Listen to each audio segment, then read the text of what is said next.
السلام علیکم ورحمۃ اللہ وبرکاتہ۔ بسم اللہ الرحمن الرحیم۔ کچھ وقفے کے بعد حضرت عامر رضی اللہ تعالی عنہ نے پھر فرمایا، جب رسول اللہ صلی اللہ علیہ وآلہ وسلم کا قاصد قریش مکہ کے پاس پہنچا تو انہوں نے شہر کے تمام سرکردہ لوگوں کو جمع کر کے مشورہ کیا۔ ان میں ابو سفیان بن حرب، عکرمہ بن ابو جہل اور صفوان بن امیہ زیادہ معزز تھے۔ عکرمہ نے کہا، تم مدینے گئے تھے، تم نے مسلمانوں کی کیا کیفیت دیکھی؟ ابو سفیان، مسلمانوں کی تعداد بڑھ گئی ہے، ان میں زبردست اتفاق ہے، وہ محمد صلی اللہ علیہ وآلہ وسلم کی بہت زیادہ اطاعت کرتے ہیں۔ صفوان، کیا ان میں اتنی قوت ہے کہ وہ مکہ پر حملہ آور ہو سکیں؟ ابو سفیان، میرے خیال میں اتنی طاقت نہیں ہے۔ عکرمہ، یہاں مسلمانوں کے بہت سے رشتہ دار ہیں، وہ اپنے قریبی عزیزوں سے لڑنے کے لیے ہرگز نہ آئیں گے۔ صفوان، ہم بنو بکر کا ساتھ نہیں چھوڑ سکتے۔ ابو سفیان، اہل خزاعہ سے معافی مانگنا ہماری انتہائی توہین و رسوائی ہے۔ عکرمہ، تب ہمیں اعلان کر دینا چاہیے کہ حدیبیہ کا معاہدہ ٹوٹ گیا ہے۔ ابو سفیان، یہی اعلان کرنا پڑے گا۔ ایک مشرک نے کہا، میرا خیال ہے کہ مسلمان مکہ پر چڑھ دوڑیں گے اور اسے فتح کر لیں گے۔ عکرمہ، یہ بزدلانہ خیال ہے۔ غرض بحث کے بعد یہی قرار پایا کہ حضور اکرم صلی اللہ علیہ وآلہ وسلم کو جواب دے دیا جائے کہ حدیبیہ کا معاہدہ ٹوٹ گیا ہے۔ اسلامی قاصد کو یہی جواب دے دیا گیا۔ اس نے لوٹ کر حضور اکرم صلی اللہ علیہ وآلہ وسلم کی خدمت اقدس میں قریش مکہ کا جواب عرض کر دیا۔ چونکہ جنگی تیاریاں مکمل ہو چکی تھیں، اس لیے رسول اللہ صلی اللہ علیہ وآلہ وسلم نے 10 رمضان 8 ہجری کو 10,000 مجاہدین اسلام کے ساتھ مدینہ سے مکہ کی طرف کوچ کیا۔ اس وقت تک مسلمانوں کا اتنا عظیم الشان لشکر کسی مہم پر نہیں گیا تھا۔ نہایت شان اور رعب ظاہر ہو رہا تھا۔ حضرت خالد رضی اللہ تعالیٰ عنہ ہراول دشتے میں 1000 سواروں کے ساتھ تھے۔ یہ لشکر جس راستے سے گزرا، مشرکوں میں تہلکہ ڈالتا چلا گیا۔ جب یہ فوج مقام جحفہ میں پہنچی تو اسے حضور اکرم صلی اللہ علیہ وآلہ وسلم کے چچا حضرت عباس رضی اللہ تعالیٰ عنہ ماں اپنے اہل و عیال کے آتے ہوئے ملے۔ وہ اس وقت تک مسلمان نہیں ہوئے تھے، اب اسلام لانے کے لیے مکہ سے مدینہ جا رہے تھے۔ جو ہی انہوں نے اس عظیم الشان لشکر کو دیکھا، حیران رہ گئے۔ وہ رسول اللہ صلی اللہ علیہ وآلہ وسلم کی خدمت اقدس میں حاضر ہوئے اور مسلمان ہو گئے۔ انہوں نے اپنے اہل و عیال کو مدینہ بھیج دیا اور خود جہاد کے ارادے سے لشکر اسلام کے ساتھ مکہ کی طرف چلے۔ یہ فوج الہی نہایت خاموشی اور احتیاط سے سفر کرتی ہوئی وادی مر الزہران میں پہنچی۔ یہ مقام مکہ معظمہ سے صرف 4 کوس کے فاصلے پر تھا۔ جب مشرکین مکہ کو اسلامی لشکر کے اچانک اور بھاری تعداد میں آنے کی اطلاع ہوئی تو وہ نہایت اور حد درجہ پریشان ہوئے۔ ان میں کھلبلی پیدا ہو گئی۔ انہوں نے ابو سفیان کو اسلامی لشکر کی صحیح خبر لانے کے لیے بھیجا۔ ابو سفیان رات کے وقت چند جوان مردوں کو ساتھ لے کر تحقیق حال کے لیے چلا۔ کچھ رات گئے وادی مر الزہران میں پہنچا۔ اس وقت تمام اسلامی لشکر میں آگ اس کثرت سے روشن تھی کہ تمام صحرا وادی آتش بن رہا تھا۔ اس روشنی میں جب ابو سفیان نے اسلامی لشکر کی کثرت دیکھی تو اس پر اور اس کے ساتھیوں پر ہیبت چھا گئی۔ اس نے بے ساختہ کہا، ہمارے خدا خدا نہیں ہے، محمد صلی اللہ علیہ وآلہ وسلم کا خدا بے شک خدا ہے۔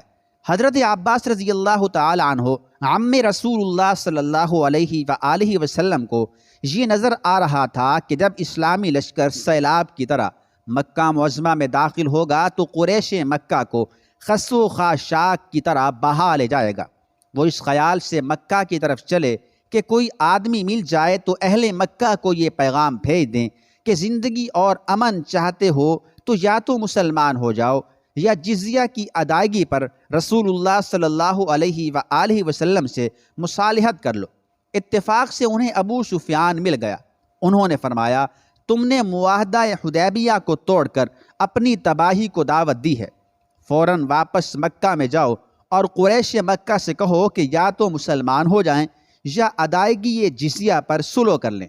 ابو سفیان نے کہا، ایک تو ہمیں تیاری کا موقع نہ مل سکا، دوسرے یہ میرے خواب و خیال میں بھی نہ تھا کہ محمد صلی اللہ علیہ وآلہ وسلم اتنا کثیر لشکر لا سکیں گے۔ اب امن و سلامتی دشوار ہے، کیا تم مجھے امان دے سکتے ہو؟ یہ بات تمام عرب کو معلوم تھی کہ جس کو کوئی مسلمان امان دے دیتا تھا وہ تمام مسلمانوں کی طرف سے ہوتی تھی۔ حضرت عباس رضی اللہ تعالی عنہ نے فرمایا، افسوس مجھے امان دینے کا کوئی حق نہیں ہے، البتہ تم میرے ساتھ حضرت محمد صلی اللہ علیہ وآلہ وسلم کی خدمت اقدس میں چلو، ممکن ہے انہیں تم پر رحم آ جائے اور وہ تمہیں امان دے دیں۔ ابو سفیان نے اپنے ساتھیوں کو مکہ لوٹا دیا اور خود حضرت عباس رضی اللہ تعالی عنہ کے ساتھ چلا۔ جوں وہ بڑھتا اور لشکر اسلام کو دیکھتا جاتا تھا اس کے حواس گم ہوتے جاتے تھے۔ اتفاق سے اس روز پہرے پر حضرت عمر فاروق رضی اللہ تعالی عنہ کی تعین آتی تھی۔ وہ ایک فوجی دستے کے ساتھ لشکر اسلام کے گرد گھوم رہے تھے۔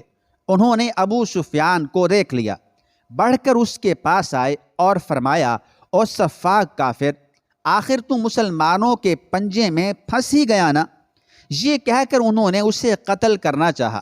حضرت عباس رضی اللہ تعالی عنہ نے فرمایا، نرمی کرو اے عمر، ابو سفیان حضور اقدس صلی اللہ علیہ وآلہ وسلم کی خدمت اقدس میں جا رہا ہے۔ حضرت عمر فاروق رضی اللہ تعالی عنہ رک گئے اور ان دونوں کے ساتھ ہو لیے۔ یہ تینوں حضرات رسول اللہ صلی اللہ علیہ وآلہ وسلم کی خدمت اقدس میں پہنچے۔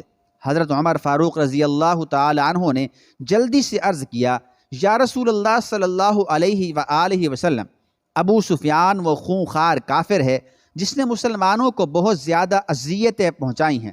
اب کفر اور کافروں کے استحصال کا وقت آ گیا ہے، اجازت دیجیے کہ میں اس کافر کا سر اڑا دوں۔ ابو سفیان نے مسلمانوں پر نہایت ہی وحشیانہ مظالم کیے تھے، رسول اللہ صلی اللہ علیہ وآلہ وسلم کے قتل کی سازش کی تھی، لیکن حضور اکرم صلی اللہ علیہ وآلہ وسلم رحمت للعالمین ہیں۔ آپ صلی اللہ علیہ وآلہ وسلم نے ارشاد فرمایا، اے عمر ٹھہرو۔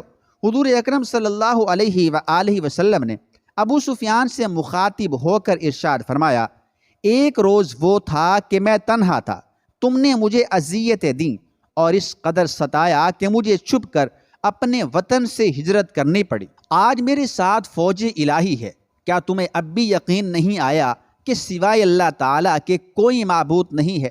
ابو سفیان، یقین آ گیا، اگر ہمارے خدا ہوتے تو آج ضرور ہمارے کام آتے۔ حضور اکرم نور مجسم صلی اللہ تعالی علیہ وآلہ وسلم نے ارشاد فرمایا، کیا تمہیں اس میں شبہ ہے کہ میں اللہ تعالیٰ کا پیغمبر ہوں؟ ابو سفیان، یہ بات تو بنائے نزا ہے، حضور اکرم نور مجسم صلی اللہ علیہ وآلہ وسلم نے ارشاد فرمایا، اب تم کیا چاہتے ہو؟ ابو سفیان، مجھے غور کرنے کے لیے ایک رات کی مہلت دی جائے۔ حضور اکرم نور مجسم صلی اللہ علیہ وآلہ وسلم نے ارشاد فرمایا، منظور ہے۔ حضور اکرم صلی اللہ علیہ وآلہ وسلم نے ابو سفیان کو حضرت عباس رضی اللہ تعالی عنہ ہی کے سپرد کر دیا۔ حضرت عمر فاروق رضی اللہ تعالی عنہ بھی چلے گئے۔ صبح ہوتے ہی ابو سفیان نے دربار رسالت مآب میں آ کر اسلام قبول کر لیا۔ حضرت ابو سفیان رضی اللہ تعالی عنہ نے حضور اکرم صلی اللہ علیہ وآلہ وسلم سے عرض کیا، یا رسول اللہ صلی اللہ علیہ وآلہ وسلم، آپ خوب واقف ہیں کہ میں اپنی قوم کا سردار اور ذی جا شخص ہوں، آج میرے رتبے کے مطابق مجھے کوئی اعزاز دیجیے۔ حضور اکرم صلی اللہ علیہ وآلہ وسلم نے ارشاد فرمایا، تم کیا چاہتے ہو؟ ابو سفیان، میں یہ چاہتا ہوں کہ جو شخص میرے گھر میں پناہ لے لے اس کو امان دی جائے۔ حضور اکرم نور مجسم صلی اللہ تعالی علیہ وآلہ وسلم نے ارشاد فرمایا، منظور ہے۔ تم پہاڑ پر چڑھ کر فوج الہی کی پرجلال روانگی کا نظارہ دیکھو۔ ابو سفیان رضی اللہ تعالی عنہ اور حضرت عباس رضی اللہ تعالی عنہ پہاڑ پر چڑھ گئے۔ لشکر اسلام نے کوچ کیا، ایسا معلوم ہوتا تھا کہ جیسے بحر ذخار میں تلاطم آ گیا۔ عرب کے وہ قبائل جو مسلمان ہو چکے تھے کوہ شکن موجوں کی طرح بڑھے۔ سب سے آگے حضرت خالد رضی اللہ تعالی عنہ تھے۔ ان کے ساتھ 1000 سوار تھے جن کے ہتھیار دھوپ میں جگمگا رہے تھے۔ وہ اور ان کے ساتھی اللہ اکبر کے فلک شگاف نعرے لگاتے ہوئے بڑھے۔ ان کے پیچھے قبیلہ جوہانیہ کے جوشیلے لوگ جو سب ہتھیار بند تھے شان کے ساتھ بڑھے۔ پھر مدیہم اور ان کے پیچھے سلیم کے قبائل نعرے لگاتے چلے۔ ان کے بعد انصاری لشکر اس شان سے آیا کہ دیکھنے والے دہل گئے۔ ابو سفیان رضی اللہ تعالی عنہ کے دل پر خاص اثر ہوا، وہ مرعوب ہو گئے۔ انصار کے علم بردار سعد بن عبادہ رضی اللہ تعالی عنہ تھے۔ انہوں نے حضرت ابو سفیان رضی اللہ تعالی عنہ کو دیکھ کر جوش میں آ کر فرمایا، آج گھمسان کی لڑائی کا دن ہے، آج کعبہ حلال کر دیا جائے گا۔ کسی نے اسی وقت حضور صلی اللہ علیہ وآلہ وسلم تک بھی ان کے یہ الفاظ پہنچائے۔ حضور اکرم صلی اللہ علیہ وآلہ وسلم نے ارشاد فرمایا، سعد نے غلط کہا، آج حرمت کعبہ کا دن ہے۔ حضور اکرم صلی اللہ علیہ وآلہ وسلم نے اسی وقت حکم فرمایا کہ سعد سے علم لے کر ان کے بیٹے کو دے دو۔ اس حکم کی تعمیل کی گئی۔ حضرت سعد رضی اللہ تعالیٰ عنہ ڈرے کہ شاید رسول اللہ صلی اللہ علیہ وآلہ وسلم خفا ہو گئے۔ چونکہ مسلمان حضور صلی اللہ علیہ وآلہ وسلم کی خفگی کو اللہ تعالیٰ کی خفگی خیال کرتے تھے، اس لیے حضرت سعد رضی اللہ تعالیٰ عنہ دوڑ کر حضور اکرم صلی اللہ علیہ وآلہ وسلم کی خدمت مبارک میں آئے اور عرض کیا، میرے ماں باپ آپ پر فدا ہوں، کیا آپ مجھ پر خفا ہو گئے؟ رسول اکرم صلی اللہ علیہ وآلہ وسلم نے ارشاد فرمایا، نہیں، میں خفا نہیں ہوں، بلکہ میں یہ نہیں چاہتا کہ مکہ میں خون ریزی ہو۔ مجھے اندیشہ ہوا کہیں جوش میں آ کر تم خون ریزی شروع نہ کر دو۔ حضرت سعد رضی اللہ تعالی عنہ کو اطمینان ہو گیا، وہ اپنے بیٹے کے زیر علم چلے گئے۔ جب لشکر مکہ کے سامنے پہنچا تو حضور اکرم صلی اللہ علیہ وآلہ وسلم نے تمام لشکر میں کئی اعلان کر دیے، جو یہ تھے کہ بلا وجہ خون ریزی نہ کی جائے، اپنی طرف سے جنگ کی ابتدا نہ کی جائے۔ جو شخص خانہ کعبہ میں پناہ لے یا جو شخص حضرت ابو سفیان رضی اللہ تعالی عنہ کے گھر میں پناہ لے یا جو شخص اپنے گھر کا دروازہ بند کر کے بیٹھ رہے اور جو شخص بغیر ہتھیار لگائے ملے، ان سب کو امان دی جائے۔ پادری، حقیقت میں حضرت محمد صلی اللہ علیہ وآلہ وسلم تمام عالم کے لیے رحمت بنا کر بھیجے گئے ہیں، ورنہ ان لوگوں سے ایسا نرم سلوک جنہوں نے انہیں اور مسلمانوں کو ستایا، انہیں جلا وطن کیا، ہرگز نہ کرتے، بلکہ ان سے انتقام لیتے، ان سے بدلہ لیتے۔ حضرت عامر رضی اللہ تعالی عنہ، انہوں نے کبھی کسی سے انتقام نہیں لیا۔ حضرت عامر رضی اللہ تعالی عنہ نے فرمایا، حضرت ابو سفیان رضی اللہ تعالی عنہ نے مکہ میں پہنچ کر اعلان کر دیا کہ جو شخص میرے گھر میں پناہ لے گا اسے امان دی جائے گی۔ مکہ والوں نے اسلامی لشکر کی کثرت دیکھ لی تھی، لیکن پھر بھی انہوں نے قسمت آزمائی کا ارادہ کیا۔ چنانچہ صفوان بن امیہ اور سہیل بن عمر قریشی فوج کو لے کر حضرت خالد رضی اللہ تعالی عنہ کے مقابلے میں آئے۔ حضرت خالد رضی اللہ تعالی عنہ کو جوش آ گیا، انہوں نے پرزور حملے کر کے یکے بعد دیگرے 13 کافروں کو مار ڈالا۔ کافروں پر ایسی ہیبت چھائی کہ وہ بھاگ نکلے۔ حضور صلی اللہ تعالی علیہ وآلہ وسلم نے بھی تلواروں کی چمک دیکھی۔ انہوں نے حضرت خالد رضی اللہ تعالی عنہ کو بلا کر باز پرس کی۔ حضرت خالد رضی اللہ تعالی عنہ نے تمام واقعہ عرض کیا۔ حضور صلی اللہ تعالی علیہ وآلہ وسلم نے ارشاد فرمایا، اللہ کی یہی مرضی تھی۔ گویا حضور اکرم صلی اللہ علیہ وآلہ وسلم نہیں چاہتے تھے کہ مکہ میں خون کا ایک قطرہ بھی بہے۔ اب اسلامی لشکر نہایت شان کے ساتھ مکہ کی طرف بڑھا۔ کفار میں مزاحمت و مدافعت کی قوت ہی باقی نہ رہی تھی۔ اسلامی لشکر کے دستے مختلف راستوں اور گھاٹیوں کے ذریعے سے مکہ میں داخل ہونے لگے۔ کفار جگہ جگہ گروہ در گروہ کھڑے فوج الہی کے مکہ میں داخلے کا پر ہیبت نظارہ دیکھ رہے تھے۔ رسول اللہ صلی اللہ علیہ وآلہ وسلم شاہانہ شان کے ساتھ تشریف لا رہے تھے۔ جب آپ صلی اللہ علیہ وآلہ وسلم مکہ کے اندر پہنچے تو آپ کو دفعتاً یاد آ گیا کہ ایک وہ وقت تھا جب آپ صلی اللہ علیہ وآلہ وسلم کو اہل وطن نے ہجرت پر مجبور کیا تھا، اور آپ صلی اللہ علیہ وآلہ وسلم کو چھپ کر ہجرت کرنی پڑی تھی، اور آج آپ صلی اللہ علیہ وآلہ وسلم شاہانہ عظمت کے ساتھ مکہ میں داخل ہو رہے تھے۔ آپ صلی اللہ علیہ وآلہ وسلم نے اونٹ کے پالان ہی پر سجدہ ریز ہو کر اللہ تعالیٰ کا شکر ادا کیا۔ رسول اللہ صلی اللہ علیہ وآلہ وسلم کے جنوں میں اس وقت حضرت ابو بکر صدیق، حضرت عمر فاروق، حضرت عباس اور بہت سے جلیل القدر صحابہ کرام رضوان اللہ تعالی علیہم اجمعین تھے۔ حضرت عمر فاروق رضی اللہ تعالی عنہ جوش میں آ کر قرآن شریف کی یہ آیت پڑھتے جاتے تھے، جاء الحق وزہق الباطل ان الباطل کان زہوقا، یعنی حق آ گیا اور باطل مٹ گیا، بے شک باطل مٹنے ہی والا تھا۔ چونکہ مسلمانوں کو یہ احتمال تھا کہ کہیں کوئی کافر اچانک رسول اللہ صلی اللہ علیہ وآلہ وسلم پر حملہ نہ کر دے، اس لیے حضرت خالد رضی اللہ تعالی عنہ اپنا رسالہ لے کر آ گئے۔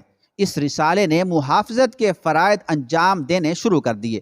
رسول اللہ صلی اللہ علیہ وآلہ وسلم سب سے پہلے حرم کعبہ میں تشریف لے گئے۔